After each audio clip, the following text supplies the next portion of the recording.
တော်ဆောင်းမှတ်တရပေါ့နေ့စဉ်လေးလုပ်နေတဲ့ဒီဆရာကြီးစူပေါင်းနဲ့ဆောင်းမှတ်တရပွဲပါကားလူက155ကားဟုတ်ကဲ့ဒီဆရာက154ယောက်ဆရာကြီးမှလာတော့2ကားပါတယ်ဆိုင်ကတော့စိုက်စုံပဲရေစေးခလိုက်လက်စီစေးစိုက်တော့စိုက်စုံပဲစိုက်အကြီးဆုံးကတော့တပေခွဲ2ပေပေါ့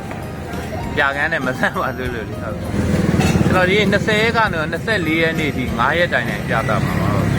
အဲ့ဒါအခုလာတဲ့ဧည့်သည်တွေရောပကြီးတရားဒါတော့ပကြီးတရားတွေ့ဆုံပွဲပါပဲကျွန်တော်ပြောပါပြောကြဆိုကြစားကြအောင်လို့စီစဉ်ပေးတာဟုတ်